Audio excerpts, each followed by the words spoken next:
Okay, hello everyone. Yes, my name's Taylor, and this is Chris. And we'll have to start on our topic. We'll only be talking about apologies today. I'm very sorry about that. We tried to bring in way too many things for one presentation, so we focused just on apologies so that we can go into more depth and make it more understandable. And yeah, so we'll be talking about developing pragmatic competence through corpus-informed instruction, understanding and expressing apologies. So I'll start with the background, giving you some overview of pragmatic competence, speech acts, apologies, and then the strategy use that we measure. And then introduce our corpus-informed instruction method where we compare L1 and L2 parallel corpora, so the same task. And then I'll hand it over to Chris to talk about our current study, our method, our lesson, our instructional targets, and then the results. So firstly, pragmatic competence.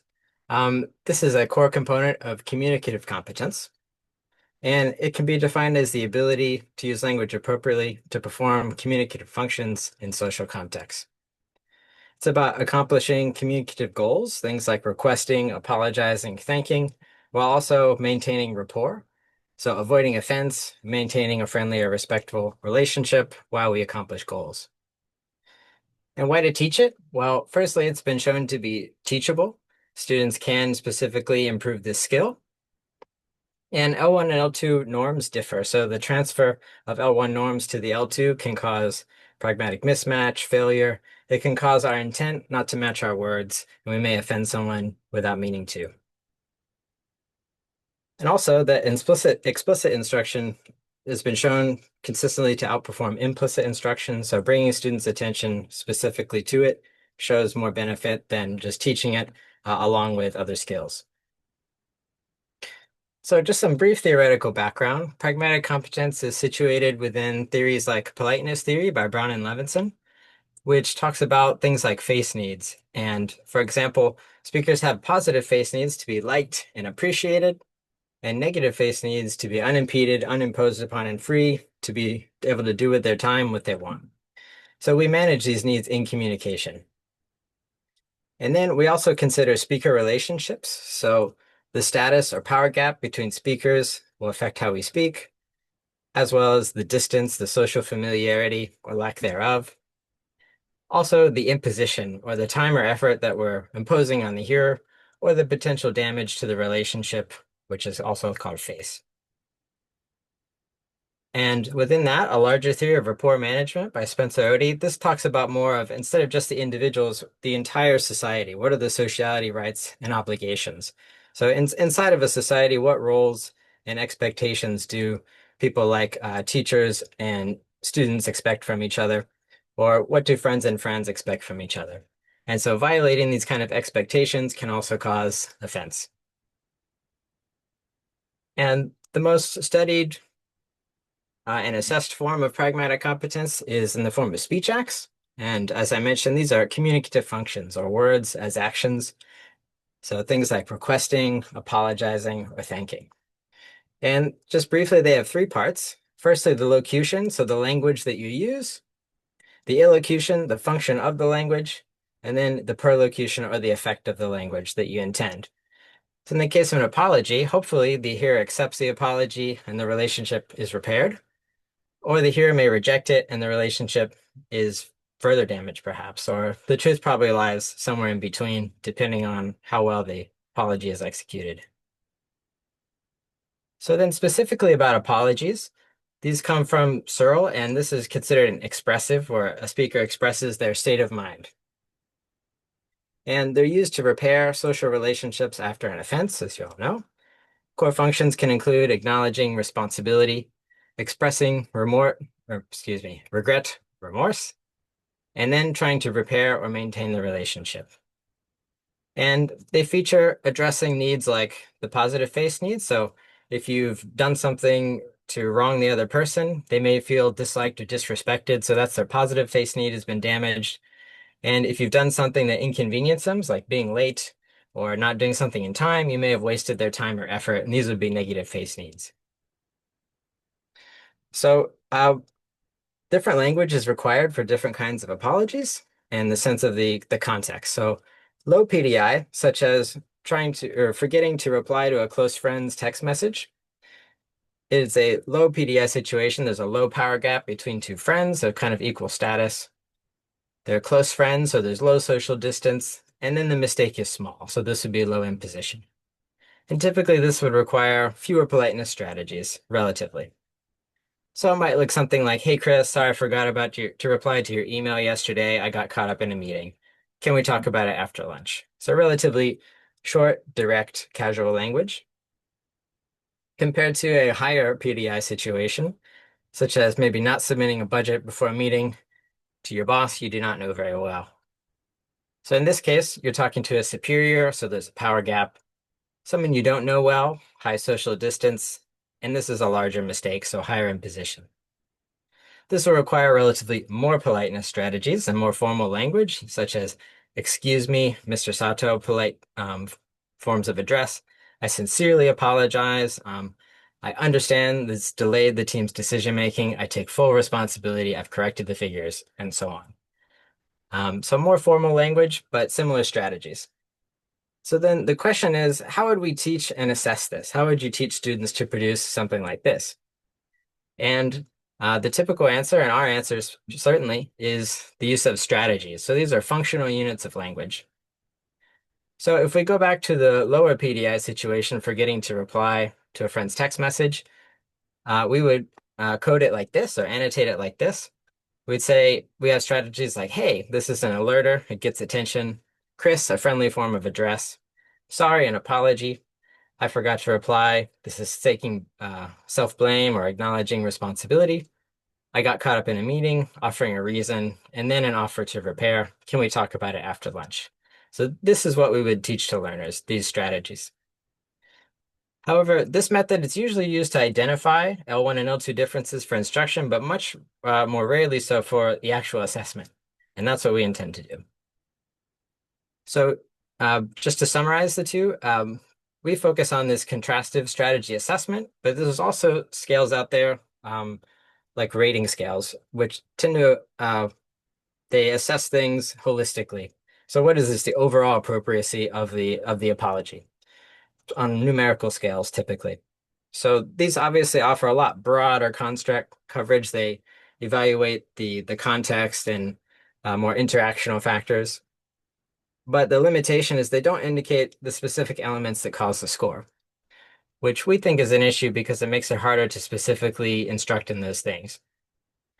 So our approach is firmly in the contrastive strategy assessment, strategy-based assessment, where we code the features and frequencies of these features. So the clear advantages for us are making performance differences visible and quantifiable.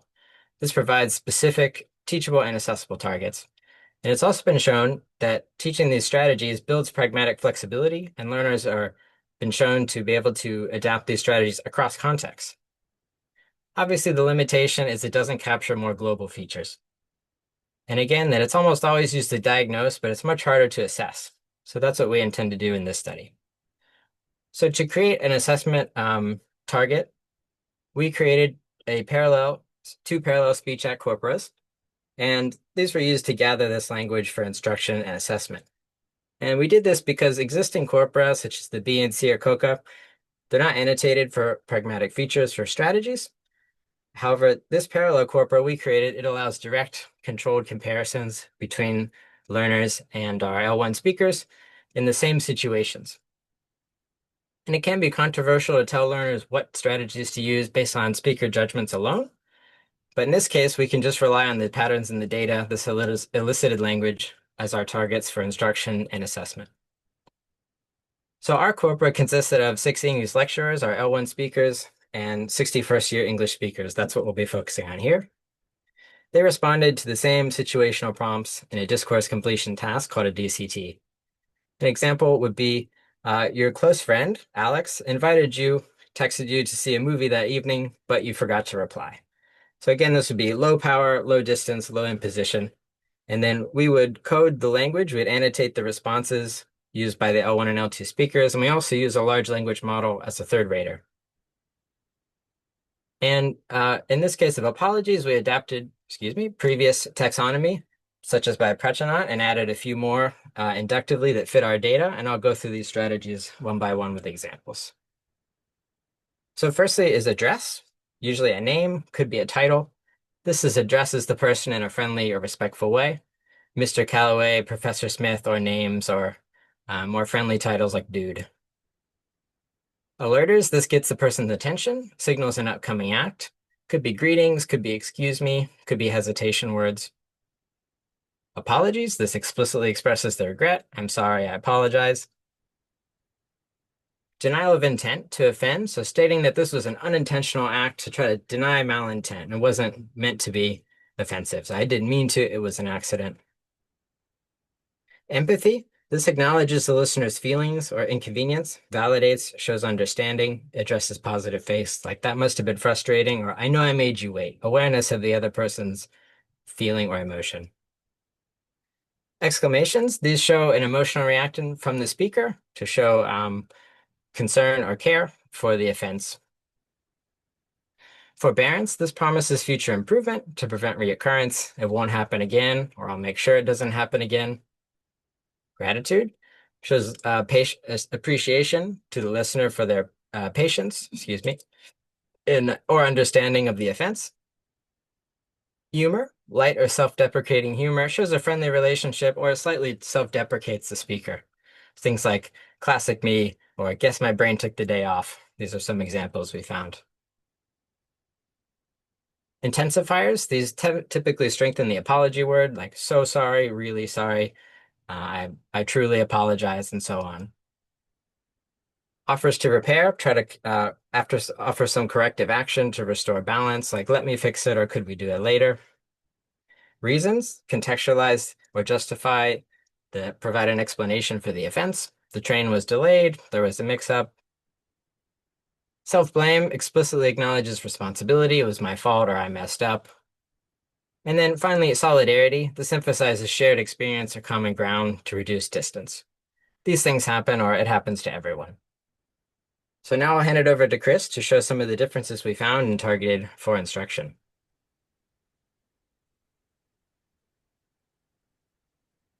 Okay, thank you very much, Taylor. And look at the difference between L1 and L2.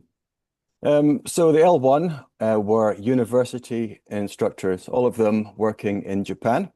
In fact, maybe some of the people in this meeting actually took part in our research.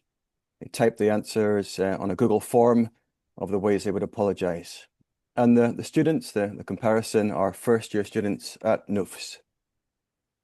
Our research showed us that the three main types of strategies where they differed most were forms of address, like sir, John, boss, or mate, exclamation words at the start of their apology, and intensifying words that go before the word sorry, for example, very sorry or so sorry. The first scenario in our research was a low PDI, so two close friends, and the friend on the left forgot to reply to the other friend's invitation to go and see a movie. Here's an example by a lecturer. So you can see here they used the word Jesus, a bit of a swear word, or maybe not quite a swear word, and they used intensifier, really sorry, and the address. You can see a variety of other strategies employed here, but the main ones there we focused on were exclamation, intensifier, and address. By comparison, here's a student response, and it's a lot smaller, as you can see.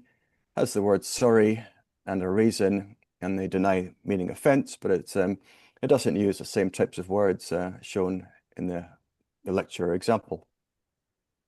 In the second scenario in our research, it's a slightly different scenario here. The student they're talking to is not well known, so they don't know this person very well. So you would expect slightly more polite language to be used. And in this case, they're apologizing for arriving late for a meeting about some class work. Again here, the lecturer started with God, I'm so sorry, intensifying the apology, and the name of the person, in this case, Emmy. We can see various other strategies, reasons, and apologize again with more intensifier, really, really apologize. And then an offer to make it up. And by comparison, the student response is a lot shorter. They don't use the name. They don't use any exclamations or intensifiers here. Just a simple apology and an offer to help. And the final scenario is a kind of a higher PDI. In this case, you're talking to a boss or somebody with a slightly higher status. So in this case, you would expect a longer apology and more polite language. The lecturers used the intensifier really and the name of the boss. In this case, Mr. Calloway apologized and offered, promised never to do it again. And by comparison, this is a student response from a first-year student at NUFS. So simple apology and a promise, but no use of any intensifiers or address words. So overall, our comparison of the lecturers and the students showed quite a few differences. Address, 66% of the time, lecturers would use it. Students, only 24%. Exclamation words, 17 compared to 4. And intensifying your apology, 67% of the time, lecturers would use it. These are people from America, the UK, and Australia mostly. And students, almost half. Also, reason was much more commonly used by lecturers. But in our lesson, we focused on address, exclamation, and intensifier.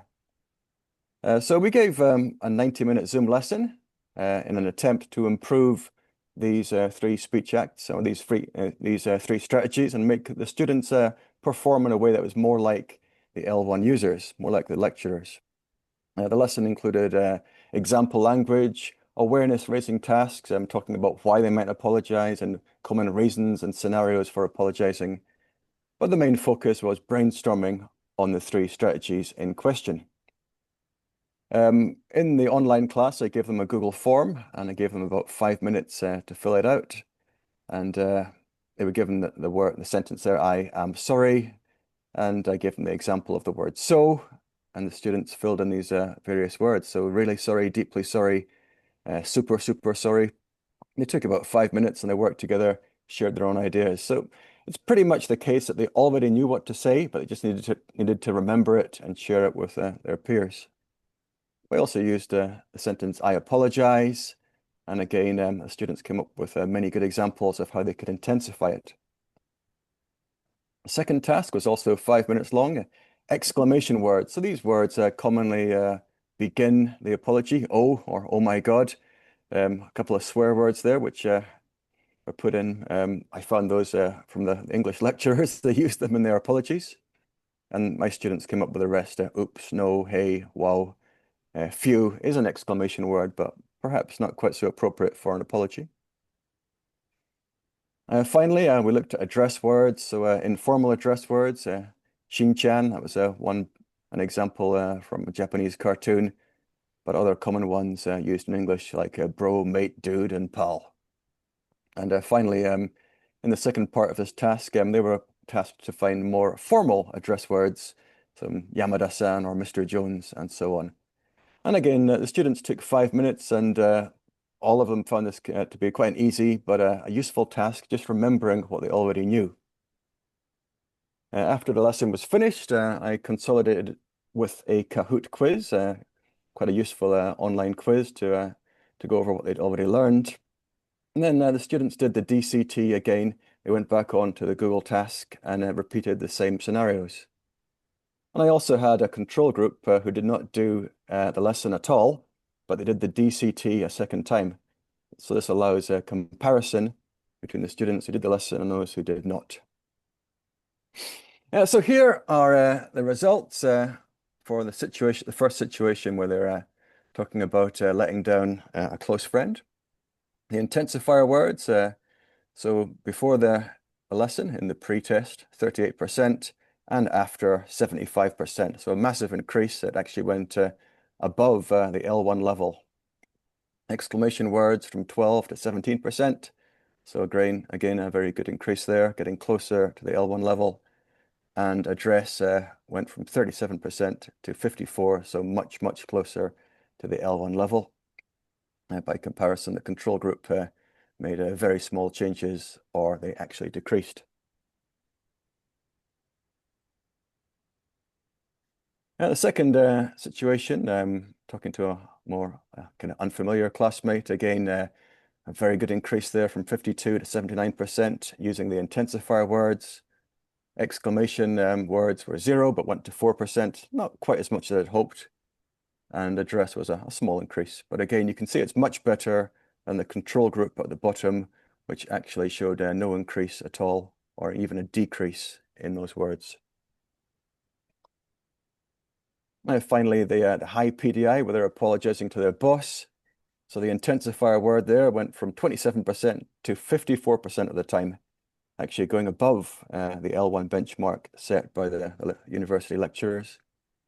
And address tripled from 10% to almost 30%, getting much closer to the L1 benchmark. Again, the control group made very small gains or none at all. So it's a very clear case that the test group did improve. Looking at the specific language, this student May, on the left, you can see her response is considerably shorter. And I forgot sending you messages, whereas on the right, it is longer.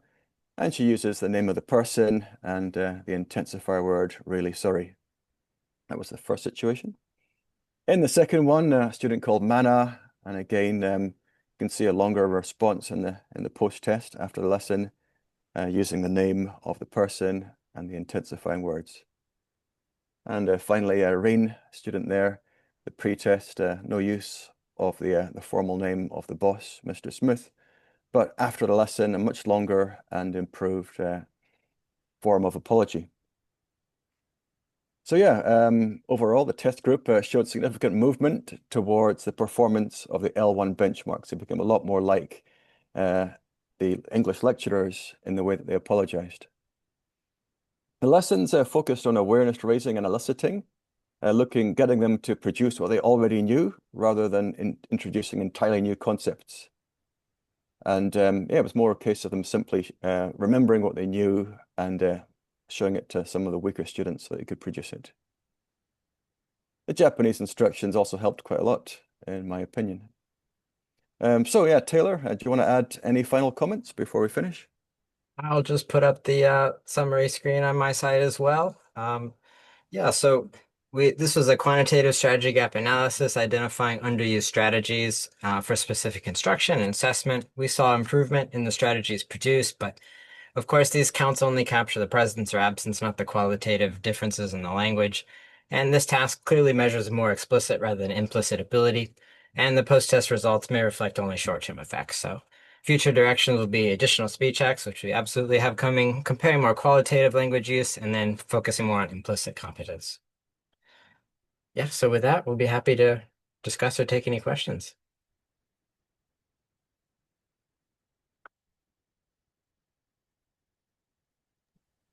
Thank you very much. Thank you.